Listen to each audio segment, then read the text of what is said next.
Alright. Hey, I'm Aqua or Aquarius of Fallen Snow if you don't know me. Welcome to this episode of my podcast, the Shit Shootin Gallery. If you've been here before, welcome back. Happy to have you here again for another episode. In this episode, I'm going to be talking to someone that I met recently through Instagram, and we were talking through direct messages, but they are Christian and they have the point of view of pro-life in the conversation of pro-choice versus pro-life. And I would say that based on how I've been trying to live my life recently, of taking an egalitarian and somewhat pacifist point of view or trying to embody some of those traits in my own life, I found that some of my points of view actually fell on both sides of the discussion. So it was really interesting not only figuring that out for myself, but then also to be able to have this conversation and to be able to talk about these conversations with nuance, right? And just a little bit more before I go into this episode, I hope everybody can have conversations respectfully and with nuance, because I feel like that's how we are going to grow, not only as individuals, but as society, as collective community, right? And in this conversation, we talk about some things that I might not necessarily agree with, or people watching might not necessarily agree with, but that's okay. I want to have these conversations to talk to anybody about anything, to grow our perspective and points of view collectively, be able to share different points of view, as well as different opinions and practices or thoughts, and be able to share that with everyone without judgment or without bullying or harassment, right? So I would like to not see that in the comments, but if we could continue this nuanced conversation with respect and with candor, I think that it could be highly beneficial. So if you would like to drop a comment, I would love to hear either what you think of this episode, this conversation, or if you have any constructive criticisms, I would also love to hear it. So that being said, if you enjoy this episode, make sure you leave a like and drop a comment and subscribe, not only to help us build the community, but then you never miss a new video upload, especially if you hit the bell to turn on notifications. So that being said, without further ado, let's get into the episode. I hope you enjoy it. No worries.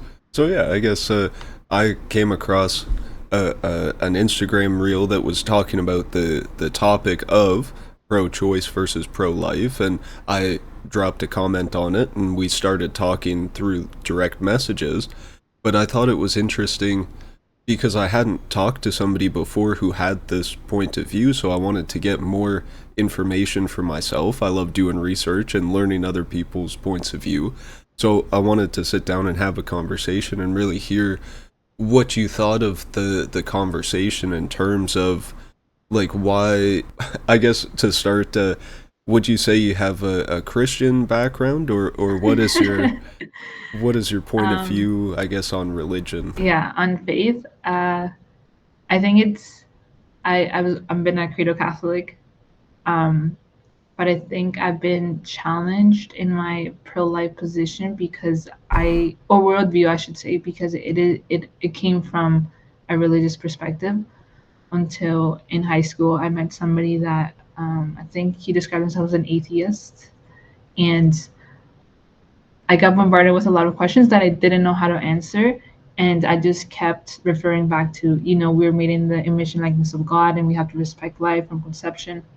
But obviously, as somebody that's an atheist, if God doesn't exist, then whatever I say after that makes no sense. Like it has no value. So I think after that, I was still very much pro life, but I was very afraid and scared to voice my opinion, my pro life opinion, because after that, I could see how other people differed from this. And I wouldn't even say opinion, I would say fact, because I think if we say we believe in human rights, we should be able to state that an embryo that was formed from a male and a female is human, therefore deserves human rights.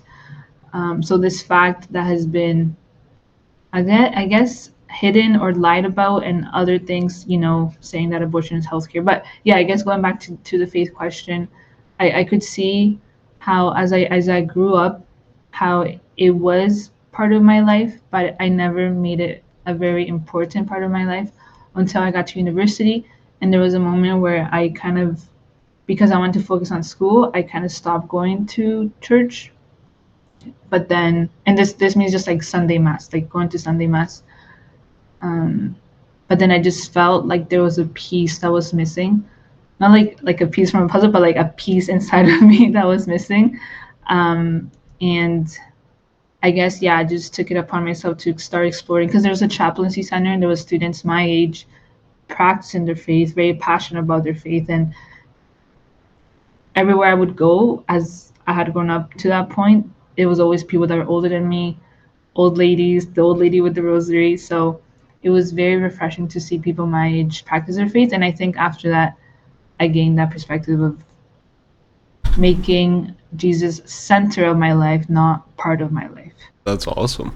And what would you say your perspective is, I guess, on maybe the difference between people who say they're spiritual or they might not go to church compared to the people who do and they really embrace it? Do you think there is maybe a difference, or yeah, a difference in how they live their life or kind of express their thoughts and opinions maybe that you've noticed?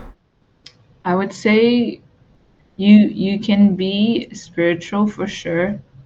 Anybody can be spiritual, but I think my question would be to that person would be like, how deep do you want to go, right? Absolutely. Because very similar to being a Kyoto Catholic but not being a practicing Catholic. A lot of people are Catholic by name, but not by their lifestyle. So I would question your lifestyle choices, and are you producing fruit, or is it something that's rotten or broken? And with that, then I would say, yeah, of course. And I would be happy that somebody is looking and searching for answers, because I think that's the start of something great. But I would motivate them to keep asking questions. Absolutely. And I think that's a key part of philosophy as well, is kind of asking why. Like, why are we here? Why do people do what they do? Why do they have their thoughts and stuff like that? But it seems so often to me that in life, people just kind of go through their daily routines, not having those questions for themselves or for others. And then it leads to this, like, blocking off of other points of view, or not wanting to be open to the world or see other people's points of view. So it's nice to hear that, especially from someone who says they're Christian, because I feel like maybe a lot of Christians have that point of view as well, where they say, oh, well, I go to church, I follow the Bible or whatever it is, and then they don't want to expand their point of view. Well, then okay. Mm. It's funny because I was just scrolling through your stories right now, like literally like I guess 10 minutes ago, and um, one of the videos stuck out to me because she was saying that pointing out colonization, right, and how Christians came in, the missionaries, and they kind of pushed their religion to the indigenous, and how is voodoo wrong? How is astrology wrong? Which then we have to be educated, because then yes, I can recognize as a Catholic that the Catholic Church has done things that should have never have happened, but I do think I don't want to justify it, but at the same time, with the intention that there is people that were very holy and were not pushing the Catholic religion on other people. They were just kind of giving them an alternative Mhm. way of believing, and then which in the problem that I would say that somebody that is a believer needs to defer themselves from any type of alternative new age sort of practice, because you don't know what power, because we believe in, there's heaven and hell, there's angels and there's evil spirits, and you don't know what is in this crystal or tarot card or whatever form of spiritual procedure or practice that you're doing. You don't know where that's coming from. Yoga, for example, that's a Buddhist religion, and you're basically exercising what we can attain as gods. But from the Catholic religion, we say no, there's only one God. How can we have this goddesses god? Like, where is this coming from? And that's where you have to really watch what gates you're opening to your soul, because the devil is real, and he's open to take over anybody's life, right? We hear about people getting possessed, and I guess my question to anyone that's spiritual and could understand this realm of thinking would be, why is it that when somebody is believed to be possessed, why do they always ask for a Catholic priest? What Mhm. about a monk? What about, I'm trying to remember the name of uh, Muslim, like the Oh, yeah. I know the faith is called Islam, right? But yeah, it's hard to. the leader of the Muslim, like, why is it always that it's a Catholic? Mhm. And I would say then there is some I want to say truth to the Catholic religion, that anyone, you don't have to be Catholic to grasp that there is some truth. Even scary movies, right? Like, there's always like the Catholic priest that's taking away that evil spirit. So I could see how somebody can, see the difference in that. And then, yeah, if somebody's practicing voodoo or astrology, we recognize that, yeah, there is that um, part of it is part of an evil realm of things that we would want people not to incorporate themselves in. That's fair. Um, I can understand where you're coming from, or where that point of view is coming from, and to offer an alternative, maybe I would say that from my own perspective and research, I think I have a different definition of God than a lot of people do, and I try to think of it, well, if it is one thing that we come from and we're almost fractals of, how can we say that in another way, right? And I think it's important to say that it is, God would be like everything and nothing, the cycles of infinity, right? There we can see that history or time is cyclical in a way, and it seems like events seem to repeat themselves. So I would say in that way, we should look at ourselves in the same way and say, okay, if we are an aspect of God, or we are an aspect of the whole, what does that mean, right? And I feel like that means we are able to embody the positive or the negative, the good or the bad, but it comes down to our own actions that we take in life, and are we truly being a good person? Are we truly trying to help other people, or are we just thinking about ourselves, our ego, and embodying those devilish aspects, right? Oh, sorry, I'm gonna close this window quickly. But yeah, I would say it almost comes down to how we act in the day to day and to each other, that more uh, would almost dictate if we are embodying God or the devil, more so than just how we Practices. think. Yeah. Uh, what do you think about that? I think everything matters. Yeah. We can't separate. Um, I guess I've also um, becoming more deep in one's faith. You also learn to extend your your beliefs in the way that you live. So incorporating your financials, your health, your physical health, and that also comes into question our habits, right? And then what are we doing?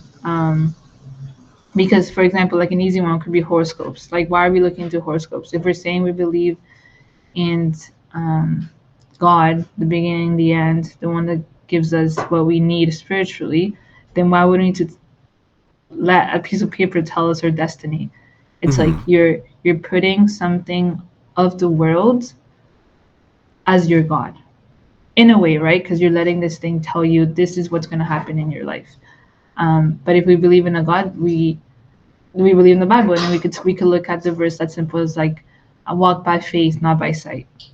Right? We walk because we have faith in the Lord. We don't walk with the proof that we have on this earth, sort of thing. And then looking for a higher source that's heaven.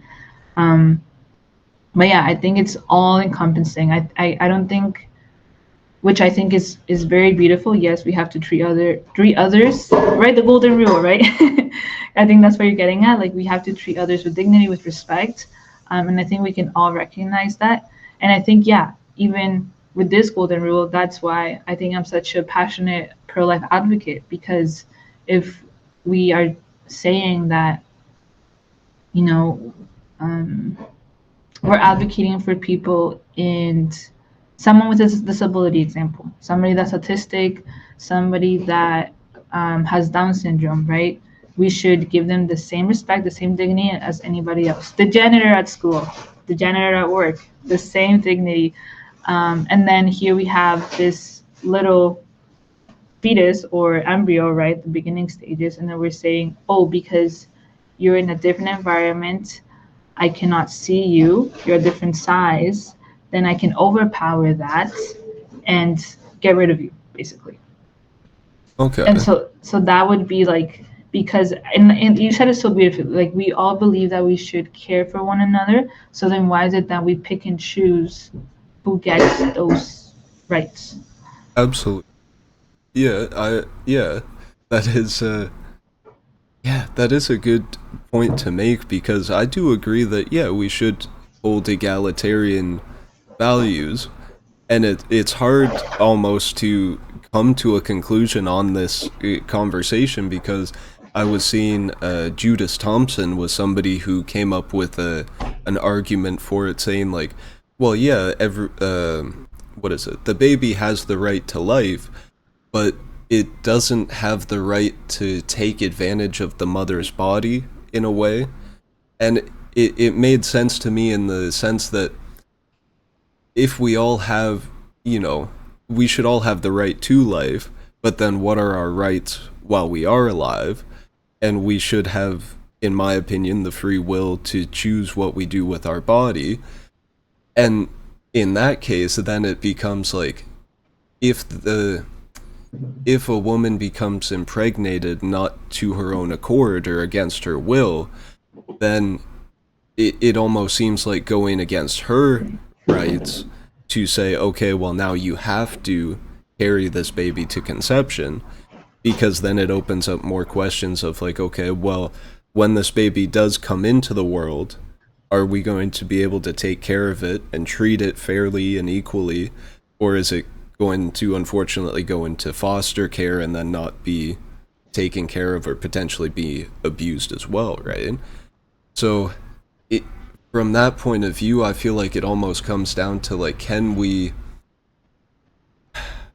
maybe not end cycles of abuse, because in a way it is still abusing the fetus, right? It's ending its life, but can we look at it from a more maybe holistic point of view or idealist point of view where it is like, okay, well,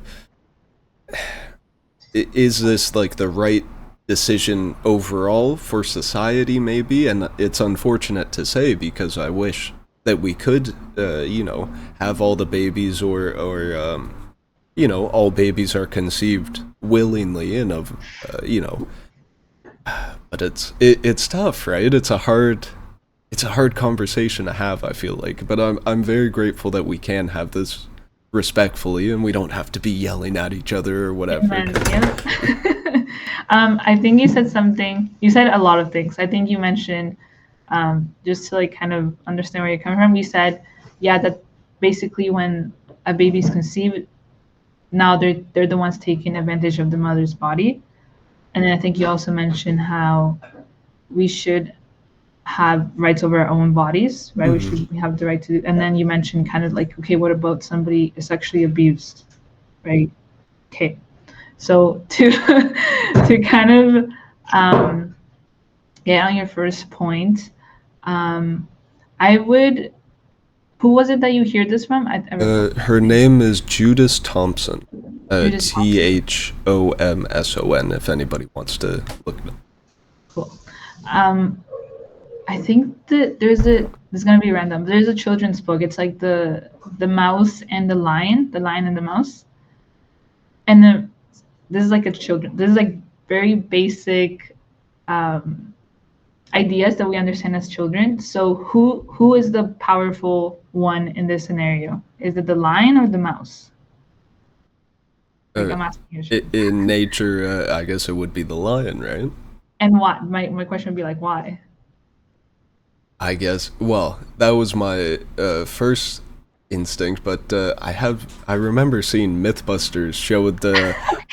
Sorry, this is a tangent, but it Random, relates. yeah, yeah. They prove that an elephant was actually scared of a mouse, and Oh, when they introduced them together in nature, yeah, it was shocked. And I wonder if a lion might feel the same way, because even how we look at a spider on the wall, we're so much bigger than it, but then we still go, oh, ooh, it's a spider, and we have to crush it and kill yeah, it. And I feel like most people don't want to kill something if it doesn't have to, but then if it comes down to nature, if it's a something bigger like an antelope or whatever it needs for food, it might look at it differently than a mouse. yeah, But yeah, yeah. yeah, I guess, sorry, in nature, I guess I would still say a lion would be higher on the Yeah, food and I chain, think right? even with just the idea that if you are developed, right, or a bigger size, you tend to have more resources. You tend to know how to run. You tend to know how to talk. You tend to know how to feed yourself. Versus, I don't know, like the life of the little mouse. I think they really have to fight for their own things, because they're part of, I guess, the hierarchy of animals. They're at the bottom, right? So I guess just little analogy, I would say it is kind of faulty to say that an embryo is taking advantage of a woman's body, because again, it's a smaller entity, like a smaller being. It's it's not a parasite, right? It has its own cells, different types of cells, so we can't say it's a parasite. I've heard that argument before.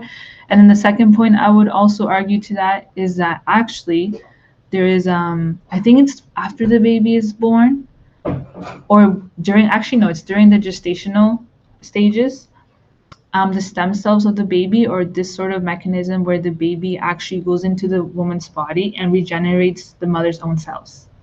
So it's Oh, actually helping the mother um, become more healthy, which I actually I think I learned this year, and I was very surprised, and I thought it was very cool. People can look into it. I don't remember the actual verbatim of it, but I think that's beautiful.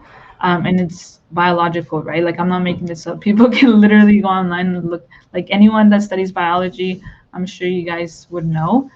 Um, and even this even when a woman is pregnant, they talk about how they feel that connection with their baby, right? And I wonder if that has something to do with it. If it really is the cells of each entity are combining in a way, right? Or that's fusing. right. Yeah. Awesome. And then I think you said, oh, it's not, it's the woman's body, I think you said. So I guess to this, and I don't know if you read it in the comments of the reel that you found, but I've been, I guess, rationalizing with people. What about when in our government they can tell you to put a seatbelt on, even though you should have your own, you should be agent of what you want to do with your body. Like, why do I need to put a seatbelt on? Or if I'm drinking and driving, why is it that there's a law saying that I can't do that, and I'll get fined if I go out there and drink and drive? Why isn't that, I'm the agent of my own life? I can Yeah. decide what I want to do with my body, with my life. So why is that law in place? Yeah. And I guess, my Charles, that question would be to you. Why do you think that law is in place? Well, in that case, I think those ones are. I think they're in place not only for our own safety, but then for the safety of the people around us, especially if you're intoxicated and driving. If you're not in the right headspace, you might think that you're able to drive and you have the free will to drive intoxicated, no seatbelt. But then if you get into an accident and you accidentally kill somebody, but then maybe you only have a few injuries and you survive, not only is that a lot of strain on your mental health, but then you also injured somebody who wasn't like involved or doing anything wrong in their own life, right? And I think that also comes down to, men have the free will to impregnate a woman against their will, and then women, I feel like, should also have the free will to choose to carry that baby, or the to carry that embryo, because at the end of the day, it is also a bit of that other person, right? So if we talk about, embodying the devil or doing these heinous things, that doesn't that seems like kind of that, right? Being embodying the devil, sexually abusing someone. So would that not, in a way, also be continuing that? What if those traits then get passed on, right? So I would say let's make this even like the worst case scenario. Let's say we're talking about a 13-year-old child. And even people have even asked me, what if it's your child? You know, your child's the one that is abused and she unfortunately or fortunately, whichever way I think after what I say you could see it, gets pregnant. And it wasn't her choice. Right consent, like the informed consent part was not there for both parties. So yeah, let's say it was my child, right? And the way I've answered this question is I would not want my child to go through with an abortion because of what I've heard of what other women have gone through with abortions, right? Right now, what is very prominent in society, especially in Canada, is the pill. Abortion pill, yes. Yeah, Plan Um, B. Not Plan B. It's different. Okay. So the abortion pill, it's something that takes up to 3 days, and the first set of pills basically starts labor, right? And then I think by 24 hours she would take the second. I'm not really sure right now the names. I should learn the names. Mesopropro, I can't remember. And then she would basically give birth to the baby in a toilet.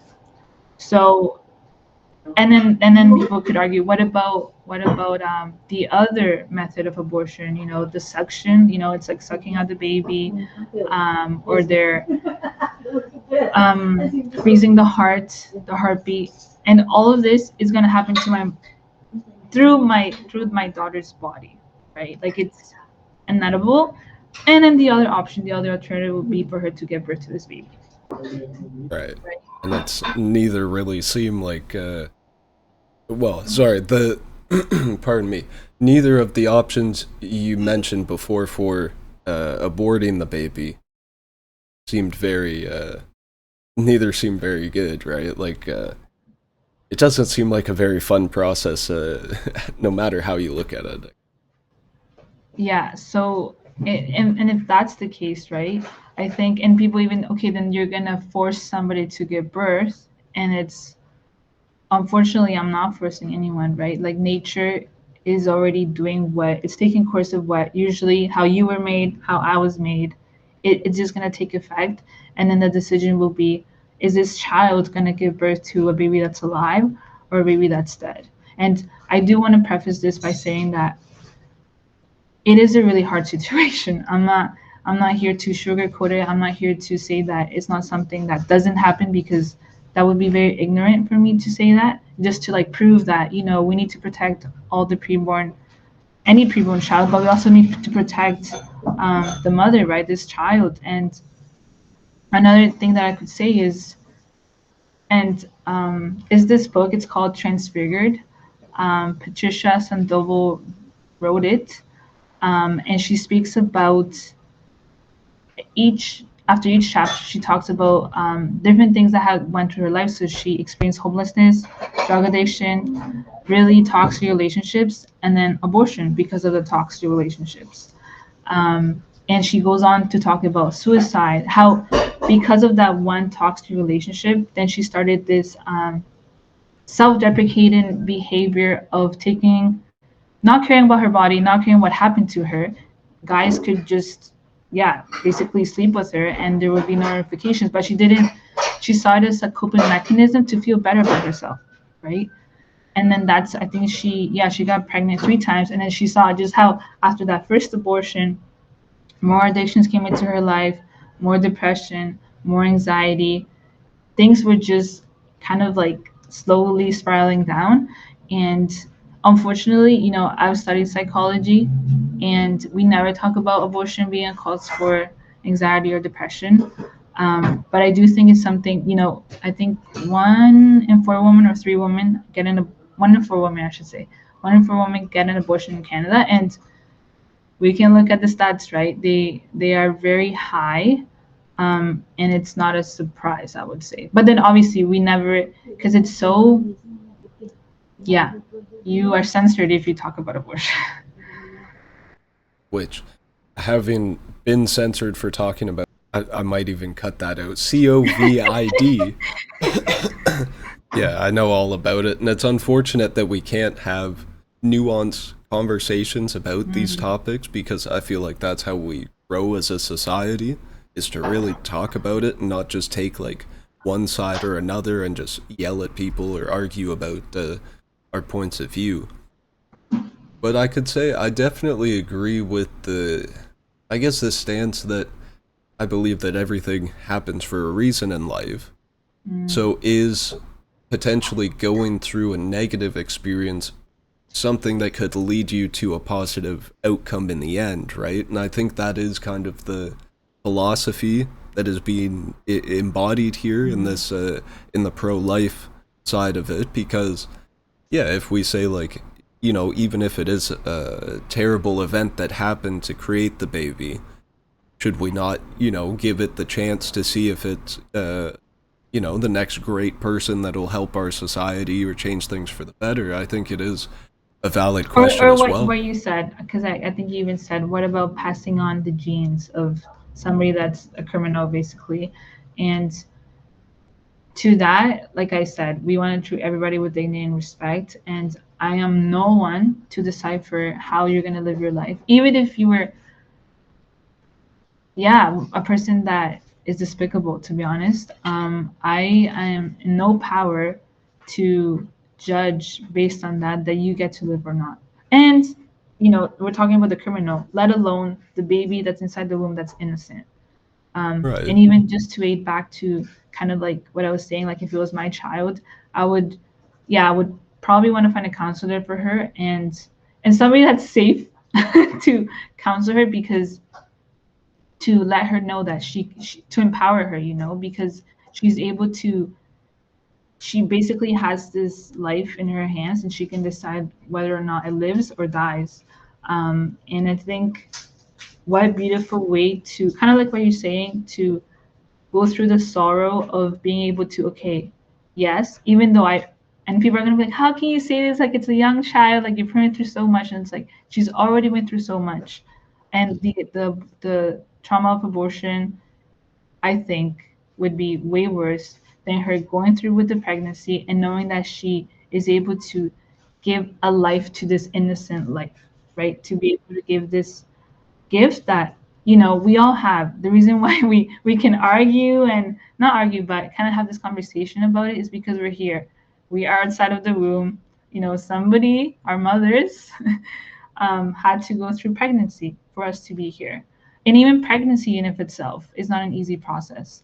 um, Oh, I yes. know, I know lots of friends that have struggled, very heart wrenching labor and delivery stories. But at the same time, I think we can see how, like what you're saying, through that struggle comes something beautiful, comes something that renews that person. And then the fact that now they get to see the child and they're overjoyed. And there's always the exception. I'm not here to sugar. There's always going to be the exception. But we can never, like what you said, not empower people to be the best versions, and kind of extend that for other people to have that opportunity to, yeah, have a try at this world. um And that being said, like, you would still say that, if somebody was to what we call commit a crime of sexual assault, and you know conceive a child with somebody against their will, that would still be considered a crime, and then they should be go through rehabilitation and their sorry, go through their own therapy and their own, like, we should try to help them just as much as the victim of it, right? 100%, 110%. It was on Canada Proud Instagram. I can't remember. And it was on one of the news that they were updating, and they were saying how, and this is up to the legal system now, because that's it actually makes me very upset, and I could see why people then automatically think about abortion, because there was this man that I think he killed his girlfriend, and then his girlfriend was pregnant, and I think he went through rehab. He went through the whole court system, went to jail, but then got out. Like, and I think it was like not enough time to assure that this person that did such a heinous act is already out there. And I would want to see that reformed. I don't know to what ability, because I'm not part of the court system, but I could see how anybody, any of us that have five senses and a lot of common sense, could see that being unfair and not just. Yeah, and that seems to be a large problem with the justice system. Is not only are there people who commit crimes and go into the justice system that seem to not spend enough time in it, but then it also seems unjust in who it chooses to prosecute and who it doesn't. And then you get into the whole race conversation and all these other like even just looking at specific judges and their prejudices. And it's, yeah, I feel like our whole society really needs to be more community based and talking to a broader range of people to really get, you know, to get a census of what people think, instead of just leaving it on one person, or we have a prime minister or a president. Like, why would we leave it to one person or a handful of people when it should really be everybody's collective decision, in my opinion, to make these decisions, right? Especially, That's a whole other idea. yeah. Is that like not having a government? I mean, I feel like everybody could be part of the government, right? It's when you look up the definition, it's a group of people made of the people for the people. But when we look at how it works in modern society, it seems to be a small group of people, more like fascism, that's more trying to enact their own, agenda, trying to work for themselves and the people who fund them, the lobbyists and the corporations, rather than the average people. And I think we, Yeah, I guess. Yeah, to that I would say it'll be good to have a limited government. right, or even, I say, if we made everybody, like, why don't we have the ability to vote for every major decision that comes up, where you can have a, like we do for our major elections, but they say, hey, we have this decision we need to make about going to war. How do you feel about it as a citizen? And you say, well, no, I would rather not go to war, or I'd put some taxes towards it, and actually hear people out instead of just telling people, okay, we're going to war. Now everybody pack your bags, you're going overseas, and then nobody Yeah. has a choice and we're fighting people. But I've been trying to look at the world more from like an egalitarian, pacifist point of view, and that kind of leads back to this conversation of how can we live life without killing people, without taking other Hmm. people's lives, and truly embracing each other. And I guess this, yeah, it ties in pretty well, because if we can truly embrace even unborn babies and bring them into this world and accept them, embrace them, and give them a good life, how could they then help our society in the future, right? How can we better the world for the people who are born, so they don't have to go through the issues that we go through in our day-to-day lives, right? Well, I guess to that, I guess the hope is in heaven. Hmm. Like that's where I think we're gonna sublime egalitarianism. Like it's just gonna be a perfect world, right? Like utopia. Like, and I think we can try to replicate that here, but because we're broken, we're human.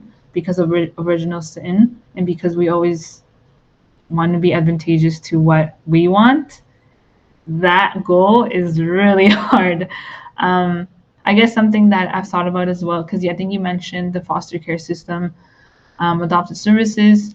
I do think it's very ironic right now how much IVF is being pushed, and even we can get talking about IVF. It's like, what is that? And it's like, okay, you're basically paying now to have little tiny baby humans made.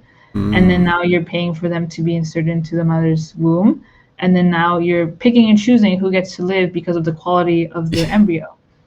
And now you are basically, yeah, now it's this consumerism of humans. It's like this trafficking of just, let's make this into a business deal. And it's, where's the dignity in that? Where's the respect? And with all respect for anybody here, that I know there's people out there suffering from infertility issues. I totally, I cannot completely understand, but maybe kind of looking at it from a very empathetic way and be like, okay, you're producing with, let's say it's their sperm and their egg on a petri dish. You're gonna have to choose who lives and dies. It's like, yeah.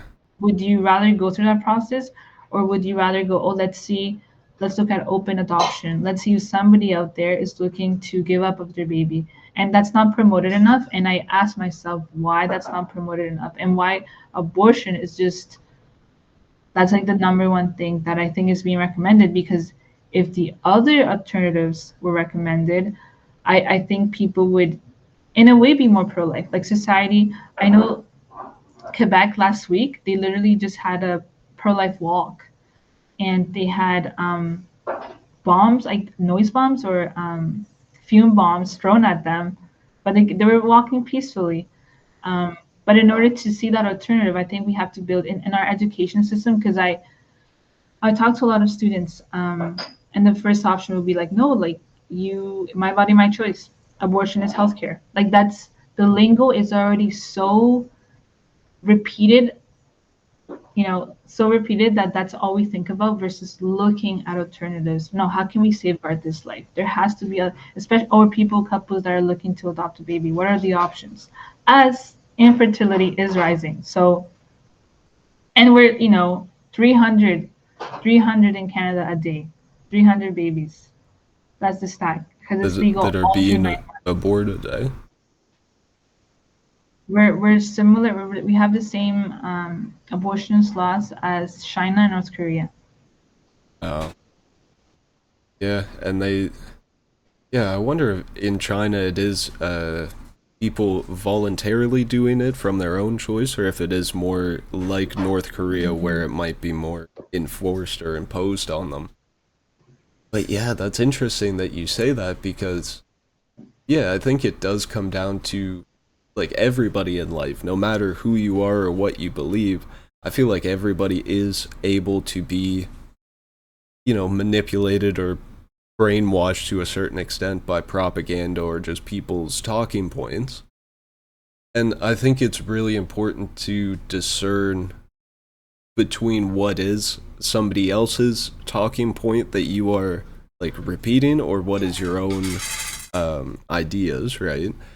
And I hope this will help people or anybody who watch it ask themselves, like, okay, well, again, why do I think what I think? And can we look at things from a different point of view? Because, yeah, I feel like, yeah, especially with the IVF, that's something I've always felt weird about, or the CRISPR, being able to manipulate the genes of the baby while they're DNA, still, yeah, change, yeah, yes. like at that point, why even get into that? Of course it's because of capitalism and consumerism and all that gross stuff as it is, but yeah, why can't we embrace, okay, if you're gonna have a baby, then it's kind of a roll of the dice whether they might have a disability, they might have an impairment of some sort, but they might also come out perfectly fine, and then better than anything you could have cooked up with the the cooking up the genes or cutting whatever, like, you know so I think it is important to really like embrace life and to be happy with our situation. Speaking from my own point of view, there were a lot of times I felt like, oh, why did my parents have me, or I didn't ask for this life, like why am I here? And I think we have to put the value or find that meaning of life in our own life almost, and kind of try to find why we're here within ourselves and within our own lives, because at the end of the day nobody really can tell you like, oh, you're here for this reason. It's like Futurama, where Fry comes out of the time machine and they say, oh, you're a pizza boy. And he goes, "No, I was a pizza boy 10,000 In the years ago other or life, whatever." I don't want Yeah, to be a pizza boy again. exactly. Like I feel like we should give people, I guess in that sense, the right to choose what they do in their life, right? But it's Yeah, amen. having Amen. the freedom and the what is it? That understanding, but also the accountability for our actions, and not just Mhm. taking advantage of Yeah, people, there's right? always boundaries. There's always has to be. We always need rules. What I guess. Why do you think we're here? Like, what would your answer be? That is a good question. I think we, like, in a sense, we do have to give ourselves meaning. I think a good one would be to learn, to love, to if we look into spirituality and compare religions, which I try to do a lot, it seems like they mostly all come down to okay, let's love ourselves and each other and nature, try to connect with nature, um, have positive thoughts or try to align with the right path. It's kind of hard to explain, but I feel like for myself, anyways, I have a gift of like creating or making art. So how can I use that to give back to the world and to change it for the better? And then I ended up creating a podcast, and we're having this conversation. So it seems to be, uh, Aligned. yeah, and that's just, and that's from like as a kid, I thought, oh, well, I didn't understand religion. I kind of thought it was dumb in a way because it led to wars and people arguing and stuff like that. But I didn't understand like the basis of most religions. And I feel like even to this day, organized religions can sometimes manipulate the original lessons maybe in such a way that it can there can be evil people who use that as a means to get what they want by manipulating other people. But I feel like that's any system, whether it's government, organized religion, whatever it is. Like, Whether it's anything that has to do with humans. yeah, basically. And that is why we need a higher power. We need the grace of God. Or would you say it is humans, or would you say it is uh, hierarchies of power where I we would say, put the power in like, even something else? where was I listening? I was listening to something. Oh, there's this YouTuber from Kentucky. He's like a cowboy YouTuber. I don't know if you know him. I forget his name. I'm not sure. So, yeah, he literally became famous on YouTube overnight, and I his videos just popped on my feed, and he was basically mentioning he was a pastor, and it got to a point where he got really sick.